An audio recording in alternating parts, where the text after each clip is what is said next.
How, noble viewers? How is hello in Lakota, a language of the Sioux language family in the North American Great Plains region?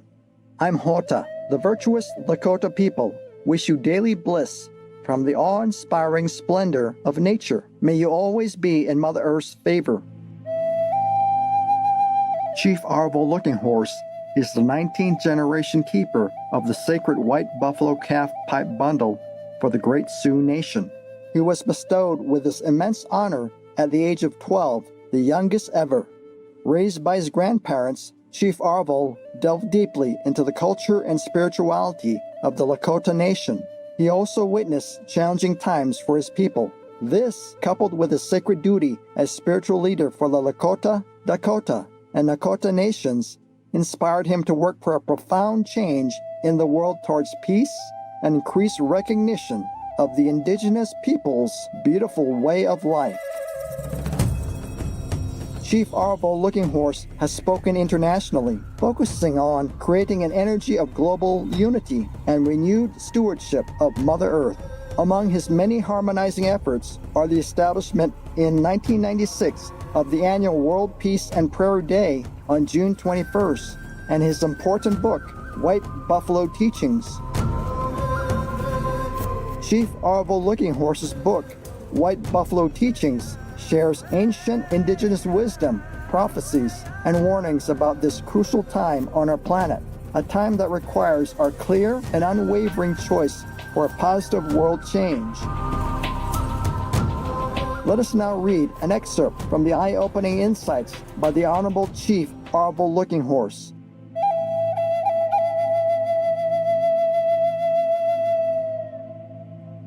We are the watchers. We are the witnesses. We see what has gone before. We see what happens now. At this dangerous moment in human history, we see what's going to happen, what will surely happen unless we come together, we, the peoples of all nations, to restore peace, harmony, and balance to the earth, our mother. I honor your sacredness, your humanness. I ask you to honor mine. It's good that we meet at this crucial time, this sacred time, this crossroads in human and earth mother's history. Yes, it's good. Waste. When I was 12 years old, words of our ancient prophecies were instilled in me by our spiritual elders of that time. Those prophecies concerned drastic changes that would come to all life upon Mother Earth. These changes are here with us today. Our prophecies tell us that we are at the crossroads. We face chaos, disaster, and endless tears from our relatives' eyes. Or we can unite spiritually in peace and harmony. It's time to bring the message of the urgent need for peace, of creating an energy shift throughout the world. As keeper of the sacred Chanupa pipe in Lakota language bundle, I ask for your prayers for global healing. Our Mother Earth is suffering. Her wonderful gifts, the water, the trees, the air, are being abused. Her children, the two-legged, the four-legged, those that swim, crawl, and fly, are being annihilated. We see such atrocities occurring everywhere. Our relatives, the animal nations, reflect our well-being. The buffalo, wolf, salmon, bear, caribou, eagle, whale, dolphin, and many other sacred relatives in this fragile ecosystem are all in danger and are suffering. We, the indigenous nations, see what our brother animal nations are going through. Since we are all connected, we are all one. What happens to them happens to us. They need our help. Our voices must be heard. Our ancient creation stories tell of a great race that took place around the sacred Black Hills, mountain range, U.S. The race was between the two-legged and four-legged, and the two-legged won. A great council began between them to discuss how life would sustain itself from then on, ensuring balance and harmony. Another teaching told that when a buffalo was wounded or sick, the others would circle around him to help him stand. We too must do that with each other.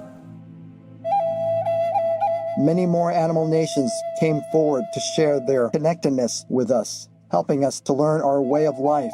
When the eagle nation approached the two-legged, the eagle told us he would carry our prayers to the Great Spirit, since he flew the highest, and would bless Mother Earth with his presence when we honored him with songs. If our prayers became too short and few, he warned, he'd be forced to fly lower to hear them, traveling to places where he was never seen before, losing his boundaries. Today, when our prayers are so few and people no longer respect Mother Earth or each other's boundaries, we see the fulfillment of the warning. The eagle nation is now being seen in trash pits and dump sites. They've forgotten their normal flight ways and lost their boundaries. What happens to them happens to us. This new millennium will usher in an age of harmony, or it will bring the end of life as we know it. Starvation, war, and toxic waste have been the hallmark of the great myth of progress and development that ruled the last millennium. To us, as caretakers of the heart of Mother Earth, falls the responsibility of turning back the powers of destruction. We have come to a time and place of great urgency. The fate of future generations rests in our hands. We must understand the two ways we are free to follow as we choose, the positive way or the negative way, the spiritual way or the material way. It's our own choice, each of ours and all of ours. You yourself are the one who must decide. You alone and only you can make this crucial choice. Whatever you decide is what you'll be, to walk in honor or to dishonor your relatives. You can't escape the consequences of your own decision. On your decision, yes, on your own personal decision, depends the fate of the entire world. We are the only species destroying Mother Earth. You must decide. You can't avoid it. Each of us is put here in this time and this place to personally decide the future of humankind. Did you think the Creator would create unnecessary people in a time of such terrible danger? My grandmother once told me to understand that every person can have a good heart, a heart big enough to change the world. She said the Great Spirit wouldn't give us something we couldn't handle. Know that you yourself are essential to this world. Believe that. Understand both the blessing and the burden of that. You yourself are desperately needed to save the soul of this world. Did you think you were put here for something less? We carry a message that has been handed down to us from elder to elder through the generations, a sacred message of a way of life that Wakan Takan, the Great Spirit, the great enveloping mystery, has blessed us with. Each generation has an obligation to pass this message down to the next. Because our word, like the breath of life that carries it, is sacred. It must always be passed down in truth. We do this in our ceremonies, our prayers, our prophecies, and our sacred teachings. In our ways, a leader has to be humble and think about the seventh generation. Every generation must consider the welfare of the seventh generation yet to come. As we turn to the four cardinal directions, we hear our ancestors in the winds, encouraging us to make decisions based on generations to come. Remember, 7 generations ago, our grandfathers and grandmothers prayed for our welfare, even though we weren't yet born.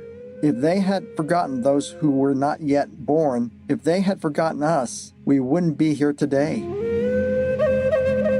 One of our prophecies warns that if there comes a time when people would wake up to each new day with continuous negative energy, it would adversely affect the path of a Wakan Yeja, a sacred spirit child, coming into this world, and the new life would return back to the spirit world. We witness this many times today when children die before they are born. Yes, we ourselves are the 7th generation, and we too must remember those who aren't yet born, the 7th generation yet to come. Free-spirited viewers, we appreciate your company on today's Words of Wisdom.